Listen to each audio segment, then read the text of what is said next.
Hey, ladies and gentlemen, Mr. Star here, guys, again for you today, Wednesday, December 1st. It's a new month. It's December already. All right, kind of crazy to think. So a couple quick things, guys. Yesterday, you did your reading quiz and for Chapter 7, Key Issue 1 and 2, and hopefully your notes were all done and you were able to use those on the quiz. The quiz is now marked missing. You were supposed to do it yesterday. If you haven't done it yet, you can still go in and do it. That's fine. All right, so make sure you do that. Get that done today if you haven't done it yet. Remember, you can take the quiz as many times as you want. It is unlimited. You can use your notes on it from Chapter 7, Key Issue 1 and 2. Get the best grade you can. That is completely up to you. All right. For today's agenda, we actually have a couple of, we have an activity and an assignment that we're going to be working on today. So you have a little attendance question you're going to take, just like yesterday.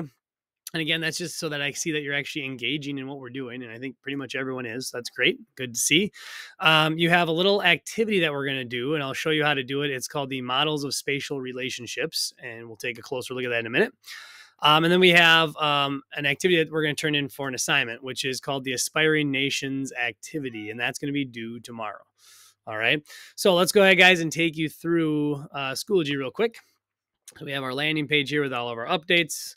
So if you come on down here, click in on today. So we're looking at Unit 4, Week 1 still, right? Ethnic and Political Geography. We are well underway with our ethnic section of that.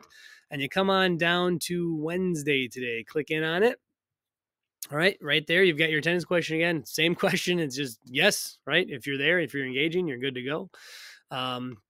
And then here's our first activity where we're going to work on. This isn't going to be turned in, but it's something you need to know for the test. It's something you need to have a basic understanding of to understand ethnic and then political aspects of ethnic geography as well.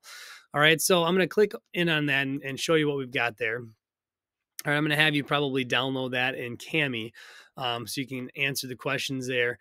But as you go through, you can kind of see it's a little bit confusing at first. But if you look, the first page we have here is basically the names and definitions or examples of those names. So we have ethnic exclave, and then it gives you a definition of ethnic exclave and an example, a real life example of it. All right. So we can see we have 8 different ideas or 8 different things, right? Topics. So ethnic exclave, multinational state, stateless nation, and so on. And then it gives you the example of those things as kind of a definition. And what you're going to do is you're going to match those 8 terms with the actual identification of those terms, the visual of those terms down here. Okay. So down here, these are just your answers. So basically, if you think that number 4 is A, then you just look and say, oh, that one looks like it's A, or that one looks like it's number 4, and then you'd write it up here. Now, I'm not saying that's what it is. Okay. That's not actually the right answer. But if you look down here, just kind of a quick hint, we have colored them in for you. And so every time you see a different color, that is a different ethnic group. All right. The pie pieces. So you can see like the solid lines here. And then you can see we have 3 big pie pieces. Those are supposed to be different states. So those are supposed to be like different countries. The dotted lines that are colored in are different ethnic groups. All right. So like, for example, A here, you can see that you have 3 countries and you have 3 different ethnic groups, or you have one ethnic group divided amongst those 3 countries. Okay. So that's what we're looking at there. Like if you look at C, we have 3 countries and we have 2 ethnic groups inside one of those countries or one of those states.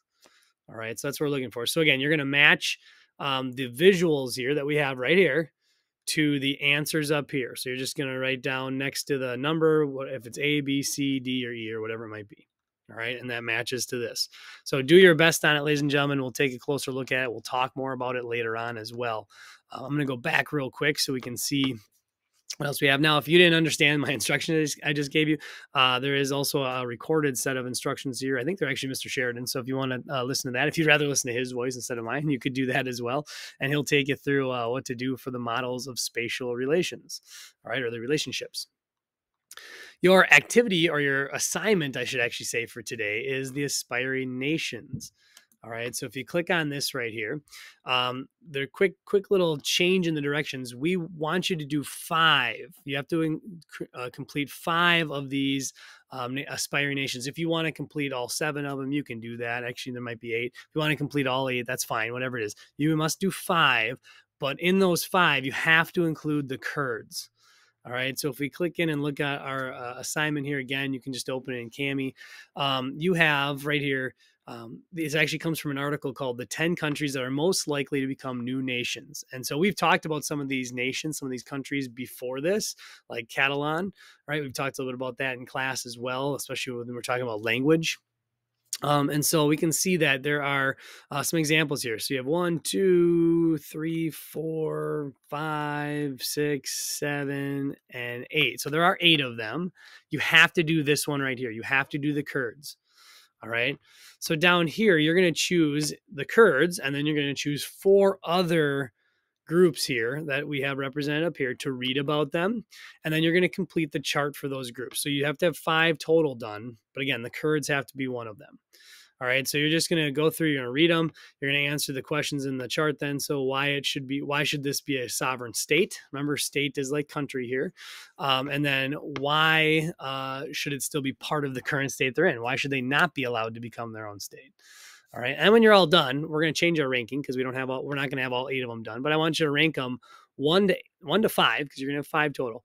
1 being the nation or the group of people you think most deserves to have their own state in the future, versus 5 being the one that you think may be the least likely to have their own in the future, or least deserving of their own in the future, perhaps. All right. So when you have this assignment done, you are going to go ahead and submit that. All right. And that is going to be one of your formative grades. So make sure you turn that one in. The first one that we looked at, guys, we have the aspiring nations here. That one's your assignment. The models of spatial relations is just something to work on and kind of keep as if it's like notes. All right. But the aspiring nations one, that's going to be submitted and you'll get a grade for that one. It is due by tomorrow night. All right. Ladies and gentlemen, if you have any questions on anything, please let me know. I'm sitting here. I'm open for you. So send me a message if you have questions.